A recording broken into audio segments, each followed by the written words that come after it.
베드로는 옥에 갇혔고 라는 제목을 가지고 함께 말씀을 나누도록 하겠습니다. 베드로가 옥에 갇혔지만 천사의 도움으로 기적적으로 풀려나게 됩니다.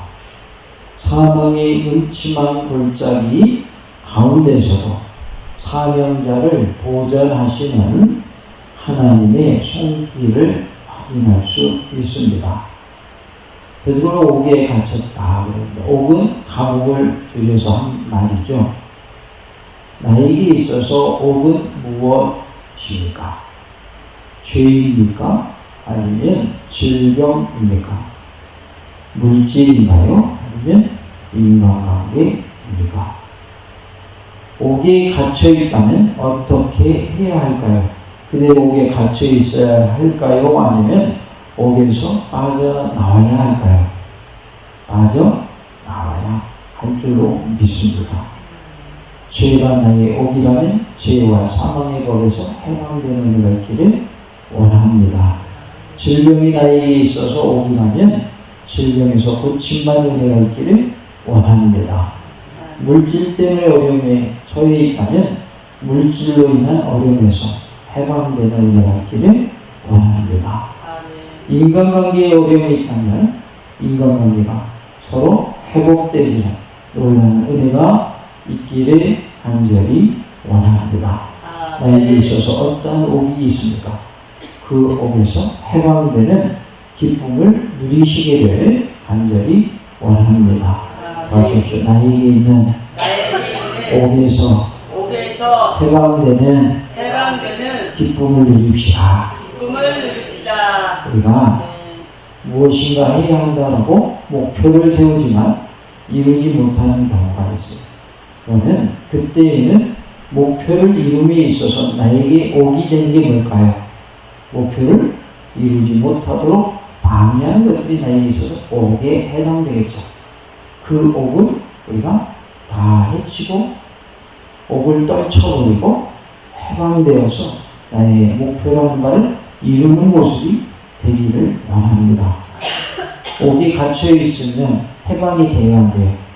해방이 안 되는 거예요. 옥에서 빠져나와야 그걸 해방이라고 하지, 여전히 옥 안에 있으면서 생활하는 것은 해방이라고 말하지 않습니다. 우리도 일제강점기 시절이 있었습니다. 일본이 우리를 식민 지배하는 때가 있었어요. 여전히 일본이 우리를 지배하고 있다면 해방이에요, 아니에요? 해방이 아니죠. 국민도 똑같고 사는 장소도 똑같아요. 그러나 통치하는 사람이 다른 거죠. 우리 사람이 아니야. 우리나라 사람이 아니야. 누가 우리나라를 통치한 거죠, 당시에? 일본이 우리나라를 통치했던 것이죠. 해방은 뭐냐면 일본 사람들이 다 자기네 나라로 돌아가고 우리 스스로 이 나라를 이루어가는 게 해방이라는 말이죠. 나에게 있는 옥이 무엇입니까? 그 옥에서 해방되는 일을 있기로 합니다. 마귀가 나의 옥입니까? 내 목을 옥죄고 있습니까? 숨쉬지 못하도록 나를 하고 있습니까? 나로 하여금 마귀에게 끌려다니도록 마귀가 나를 짓누르고 있습니까? 이 어둠의 세력으로부터 해방되는 자유함으로는 은혜가 있기를 원합니다. 베드로가 옥에 갇혔고 교회는 그를 위하여 무엇을 했는가 살펴보므로 말씀을 통해서 큰 은혜가 임하는 복된 시간, 성령으로 충만한 시간 되기를 간절히 원합니다. 베드로는 옥에 갇혔고 교회는 그를 위하여 간절히 하나님께 기도했다고 말씀합니다.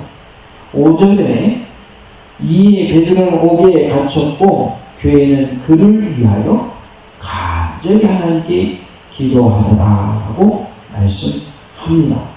베드로는 옥에 갇혔는데 교회는 뭐를 했어요? 베드로를 위하여 간절히 누구께 기도했습니까? 하나님께 기도했습니다. 여기서 교회는 성도들을 말하는 거예요. 예수를 나의 구주로 믿는 사람들의 모임을 뭐라고 해요? 교회가 그런 거예요. 그러니까 우리 스스로가 교회인 것이죠. 성도들은 그 당시의 성도들은 베드로를 위하여 하나님께 간절히 기도한 것을 볼 수가 있어요. 우리 성도들도 어려움에 처한 성도가 있다면 그 성도를 위하여 간절히 누구에게? 하나님께 뭐 해야 돼? 기도하는 그러한 모습이 되기를 원합니다. 네. 다 같이 해볼까요? 어려움 당한 성도를 위하여 간절히 하나님께 기도합시다. 우리는 하나님께 기도해야 되는 거예요. 우리 기도의 대상은 하나님입니다. 우리 예배의 대상 또한 하나님이십니다. 다른 이롤 성신을 섬기는 게 아닙니다. 하나님 섬기는 거예요. 하나님을 섬겨야 천국 갈 수가 있어요. 해와 달과 별에게 또 세상 자연 만물에게 복달을 한들 줄 수 있어요, 없어요? 줄 수 없습니다. 왜냐하면 다 뭐예요? 피조물이에요, 피조물. 우주도 누가 만드셨죠? 하나님이 만드셨어요. 해와 달과 별도 하나님이 만드셨어요. 큰 바위도 큰 나무도 다 누가 만드셨어요? 하나님이 만드셨어요. 다시 말하면 피조물에 불과하다고 말해요. 피조물이 무슨 힘이 있어요? 힘이 있어요, 없어요? 피조물은 힘이 없어요. 힘이 없는 피조물한테 복종 그러니까 복을 줄 수 있어요, 없어요? 복을 줄 수가 없는 것이죠. 큰 조형물을 만들어 놓고 거기에 금박을 입혀가지고 스스로 목욕도 못하니까 목욕하는 날도 정해가지고 목욕시켜주는 거 아세요? 저는 처음에 몰랐는데 나중에 그걸 알게 됐어요. 우연히 TV 채널 돌리다 보니까 다른 종교의 딱 그 내용을 보니까 막 스스로 세수를 못하니까 세수만 해주는 게 아니라 목욕을 시키더만 목욕을. 그러면서 또 거기다 복달려요. 이상하지 않아요? 세수도 못해가지고 목욕도 못해가지고 사람들이 다 목욕시켜줘요. 근데 또 거기다가 또 뭐 달라고 빌어요? 복 달라고 빌어요. 사람이 어디서든 거예요? 지혜로운 거예요. 어디서든 거죠. 우리 신을 목욕하는 날에 그날 정해가지고 목욕을 시키는 거예요. 목욕도 못하는 신한테 복 달라고 하는 이 말이 맞아요, 틀려요? 틀린 거죠. 말이 안 맞는 거죠. 스스로 밥도 못 먹어요, 술도 못 쉬어요, 눈도 깜빡거리지 못해요. 그냥 조형물이에요. 근데 복 주세요 하고 거기서 빌고 절을 한다고 말이죠. 이게 인간의 모습. 얼마나 어리석습니까? 얼마나 어리석어요. 돼지머리 딱 갖다 놓고 보사 지낸다고 하면서 돼지 위에다가 돈 집어넣고 콧구멍에다가 돈 집어넣고 그러면서 뭐예요? 거기다가 절을 합니다. 사람들이 그 돼지 머리인 거 알고 절할까요? 모르고 절할까요? 알까요? 모를까요? 알아요. 아는데 복 달라고 빌어요. 이게 인간이에요. 아무리 뛰어난들 하나님보다 뛰어나지 못한 인간이에요. 얼마나 어리석은지 몰라요. 하나님을 모르기 때문에 그렇게 하는 거예요. 하나님 아니면 하나님께 구하죠. 그래서 우리는 누구에게 기도해야 되느냐? 하나님께 기도해야 되는 거예요. 왜요? 하나님이 우리 창조주이시고 하나님이 모든 문제 해결자이시기 때문에 하나님께서 해결해 주시는 것을 믿고 기도하면 하나님이 해결해 주시는 거예요. 하나님이 해결해 주셔요. 우리가 사는 인간 세계에서도 말단 공무원에게 부탁해서 안 되는 일도 높은 사람에게 가서 부탁하면 돼요, 안 돼요? 돼요. 된다고요. 안 된다고 하는 것도 윗사람이 되게 해줘. 그 한마디 하면 해결돼버려요. 한 나라의 대통령이 다른 사람이 어려운 문제를 보고 장관에게 저기 몽탄에 가면 이미순이 있는데 그 사람 어려운 얘기가 들려오던데 뭐가 어려운 거 한번 들어보고 좀 해결해줘. 누가 지시하냐? 대통령이 지시하잖아요. 해결되는 거예요. 해결된다고요. 우리의 문제를 해결해 주시는 결정권자가 누구예요? 하나님이에요. 그럼 누구한테 기도해야 되겠어요? 하나님께 기도해야죠. 하나님께 기도해야 되는데 저기 바위한테 가서 기도하고 나무한테 가서 기도하고 달 뜨면 달한테 기도하고 해 뜨면 해한테 기도하고 그래서 새해 해맞이 그냥 달이나 해나 이런 거 해맞이 해 구경하고 달맞이 달 구경하고 구경하는 거 끝나야지 해한테 소원 빌면 된다 안 된다? 안 되는 겁니다. 그거 그냥 재미로 하는 것 같지만 잘못된 거예요. 누구의 입장에서 볼 때는? 하나님 입장에서 볼 때는. 해한테 왜 소원을 빌어요? 피조물한테. 달한테 왜 소원을 빌어요? 소원을 빈다는 것은 내가 소원을 빌 때 들어준다는 믿음이 있기 때문에 비는 거예요. 다시 말해서 달한테 빌면 달이 들어준다. 해한테 빌면 해가 들어준다. 그런 믿음을 가지고 구하는 거란 말이에요. 그러니까 하면 되겠어요? 안 되겠어요? 안 되죠. 그냥 예쁘다 그 정도 끝나야지. 소원 빌었어? 뭔 소원 빌었는가? 그럼 안 돼. 하나님께 나와서 예배드리면서 하나님께 기도해야 맞는 것이지 해와 달을 소원을 들어주는 대상으로 잘못 알고 아니면 그런 생각 전혀 없이 그냥 세상 사람들이 하는 대로 묻어가면서 그냥 소원 빌고 그건 아니다 그 말이에요. 그건 아니다. 하나님께 기도하면 하나님이 뭐 해주시나? 응답해 주실 줄로 믿습니다. 하나님께 간절히 기도하면 응답해 주십니다. 어제도 보니까 이에 베드로가 어디에 갇혔고 교회는 그를 위해 간절히 하나님께 기도하다가 그랬죠. 베드로의 체포로 인해서 교회가 하나님께 기도했다라고 하는 5절 말씀은 4가지 의의를 갖습니다. 첫 번째는 성도들이 베드로의 체포를 교회에 무엇으로 여기냐면 위기로 여겼어요. 베드로는 교회의 지도자입니까? 그냥 성도입니까? 지도자입니다. 지도자가 잡힌다라고 하는 것은 교회에 있어서는 뭐가 되는 거예요? 그것이 위기가 되는 거예요. 위기가. 한 가정에서 가장이 잡혀갔다 그러면 그 가정은 위기인 거예요. 교회의 지도자인 베드로가 잡혀간다고 하니까 이 교회에서는 뭐예요? 위기죠. 그리고 실제로 베드로가 어디에 갇혔어요?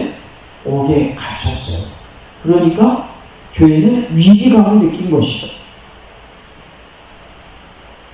이미 영향력 있는 사도 야고보가 처형되었어요. 그런 상황에서 베드로가 처형될 것이다라는 것은 누구나 생각해도 알 수 있는 일이었어요. 왜요? 이 누가 순교했어요? 야고보가 순교했어요. 그 상황 속에서 베드로가 어디에 갇혔어요? 옥에 갇혔어요. 그렇기 때문에 베드로가 뭐 할 것이다? 죽을 것이다. 이것은 뻔한 일이었다는 말이죠. 핵심적 지도자의 상실은 곧 교회의 위기로 다가오는 것이죠. 두 번째는 교회의 단결을 볼 수가 있어요. 베드로가 옥에 다 갇히니까 교회는 베드로를 위해 간절히 기도하는 모습을 통해서 무엇을 보여주냐면 단결의 모습을 보여줬어요. 단결은 하나 되는 거예요? 흩어지는 거예요? 하나 되는 걸 단결이라고 해요. 군대에서도 격리 구호를 단결로 하는 부대가 있어요. 단결! 그러면서 인사합니다. 어떤 부대는 총상! 이렇게 하기도 하고 그래서 보통은 두 글자로 격리를 합니다. 그 격리 내용 중에 단결이라는 격리도 있었어요. 제가 근무하던 사단이 단결이 격리 구호였어요. 그래서 사단장이 지나가다 보면 받들어! 청! 하면은 다 조연에 있는 군사들이 단결! 하면서 인사했어요. 우리는 뭐 해야 된다? 단결해야 된다. 하나가 되는 것을 말씀해 주고 있습니다. 교회가 기도했다는 것은 교회가 하나 되어 뭉쳤다는 뜻입니다. 즉 교회의 위기 앞에서 두려워서 흩어진 것이 아니라 도리어 단결했다는 것을 보여주고 있습니다. 교회에 이루었을 때 하나로 뭉쳐 단결하는 모습이 다 되시기 바랍니다. 같이 해봅시다. 교회에 위기가 왔을 때 하나로 뭉쳐 단결합시다. 흩어집시다. 단결해야죠. 교회가 어려움이 있다 흩어지면 그건 교회의 진정한 모습이야. 교회는 단결해요. 지도자인 베드로가 옥에 갇혀버렸어요. 그들은 목자를 입은 양과 같이 되었어요. 그런데 그들은 그것에 좌절하지 않고 뭐 했어요? 모여서 간절히 누구에게? 하나님께 뭐 했습니까? 기도했다. 위기 상황에 처했을 때 우리가 할 일은 뭐다? 기도가라는 것을 말씀하고 있습니다. 고난 중에 있는 교회가 어떤 모습을 취해야 할지 잘 보여주는 말씀입니다. 고난 중에 있는 교회는 모여서 뭐하자? 기도하자. 기도하자. 제가 이번에 수양회에 가서 1시간 설교를 하는 것도 성도들이 기도 부탁을 했습니까? 안 했습니까? 했죠. 저 혼자 기도하고 설교하는 거하고 기도 부탁해서 성도인들이 함께 기도해주고 설교하는 거하고 성령님의 역사의 정도가 강도가 같을까요? 틀릴까요? 분명 틀립니다. 설교자 본인만 기도하는 거하고 성도들이 설교자를 위해서 기도해주고 설교하는 거하고 강도가 달라요. 더 세다는 말이에요. 더 강하다는 말이에요. 강력한 성령님의 역사가 나타나는 거예요. 그래서 제가 기도 부탁을 했죠. 이러한 기도 제목들이 있을 때 우리가 그 기도 제목을 가지고 함께 뭐하자? 기도하자. 그러면 하나님이 크게 역사하실 줄로 믿습니다. 세 번째는 고난 중에 해야 될 교회의 본분 중에 기도하는 모습을 모범적으로 보여주고 있습니다. 고난 중에 있을 때 교회에 해야 할 본분의 하나가 뭐다? 기도다라는 것을 모범적으로 보여줍니다. 따라서 당시 기독 교인들은 물리적 힘이 아니라 무엇을 의지했냐면 하나님의 능력을 의지했습니다. 물리적인 힘을 의지했다라고 하면 요즘식으로 말하면 모여서 뭐 했을까요? 데모했겠죠. 물리적인 힘을 의지했다면 베드로를 해방시켜라! 석방하라! 그랬겠죠. 요즘식으로 하면 물리적인 힘을 의지했다면 자신들이 수를 모아가지고 그 힘을 과시했을 거라고요. 베드로를 석방하라고 외쳤을 거라고요. 그런데 그들은 그렇게 하지 않았고 모여서 함께 뭐했다? 기도했다. 그들은 무엇을 의지했냐면 하나님의 힘을 의지했다는 거예요. 우리도 하나님의 힘을 의지하는 모습이 되어야 할 줄로 믿습니다. 다 같이 할까요? 하나님의 능력을 의지합시다.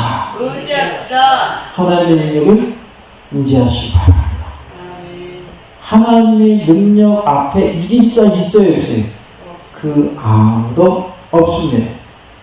우리가 아는 바예요. 베드로는 감옥에 갇혀 있었지만 나중에 어떻게 됐죠?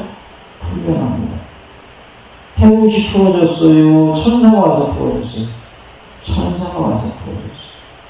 그러니까 능력의 하나님께서 하시는 일이지 어떤 사람들이 으쌰으쌰 해가지고 데모해가지고 석방하라고 외쳐가지고 된 게 아니었다는 거예요.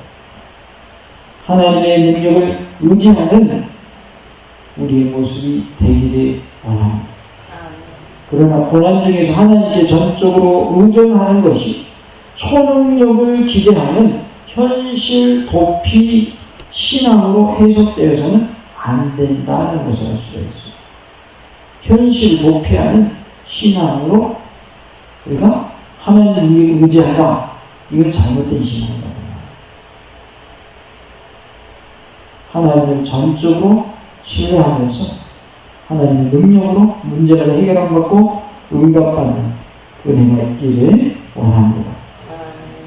오히려 인간이 만들어낸 불법적 힘에 맞서는 하나님의 능력을 기대하고 그것을 따른다는 의미로 이해되어야 한다. 그래서 우리는 하나님의 능력을 기대해야 돼요. 하나님이 하시는 일을 기대하시기 바랍니다. 하나님이 하시리라 라는 믿음을 가지시기 바랍니다. 그리고 하나님의 능력을 따르는 모습이 되시기 바랍니다. 하나님이 도와주시다 라는 믿음을 가지시고 어떠한 물리적인 힘을 의지하지 마시고 그 물리적인 힘 안에는 무슨 힘도 포함되냐면 돈의 힘도 포함됩니다. 돈의 힘. 무슨 힘도 포함되냐면 권력의 힘. 그것도 포함됩니다. 나의 사회적 지위를 이용해서 어떻게 해볼까? 나의 재력을 통해서 어떻게 해볼까? 내가 아는 사람이 있는데 그 사람에게 이렇게 해가지고 해볼까? 그러지 마요. 하나님의 능력을 의지하시기 바랍니다. 그러면 하나님께서 사람을 통하여 일하실 줄로 믿습니다. 혹이라도 내가 아는 사람을 통해서 하고 싶다면 먼저 누구에게 물어보고 하나님께 물어보세요. 하나님의 능력을 믿습니다. 그런데 어떤 사람에게 제가 부탁을 하려고 하는데 할까요? 하지 말까요? 하나님이 하시는 것으로 믿고 하나님이 그 마음을 움직여 주셔서 행하여 주시고 하는 마음으로 기도하니 응답하여 주시옵소서. 부탁을 하더라도 부탁하기 전에 뭐하고? 기도해보고 하나님이 평안을 주시면 하나님이 평안함으로 응답해 주셨다. 그러면 한번 하나님께 기도했으니 내가 평안한 응답을 받았으니 그 사람을 부탁해보자. 이렇게 해가지고 하는 것은 순서가 맞는 거예요. 그 순서가 맞다고. 왜? 하나님께 물어봤어요. 하나님 어떤 분이 이렇게 도와주면 될 것 같은데 하나님의 뜻이었던 그 길을 물어주시고 그분의 마음을 하나님이 그들을 대해주셔서 제가 부탁의 말을 할 때에 응답하게 하셔서 그것이 이루어지게 하옵소서. 이렇게 기도하고 하면 하나님의 뜻이라면 그 일을 허락하여 주시고 되게 하실 줄로 믿습니다.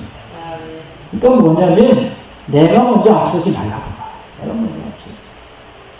법궤를 앞세우고 이스라엘 백성들이 따라갔죠. 법궤는 하나님의 임재 상징하는 거잖아요. 하나님이 동행하시는 상징하는 거잖아요. 법궤는 하나님의 말씀도 있었죠. 십계명 중에. 그러니까 말씀을 앞세우고 나아갈 때 따라가기만 하면 되는 것이죠.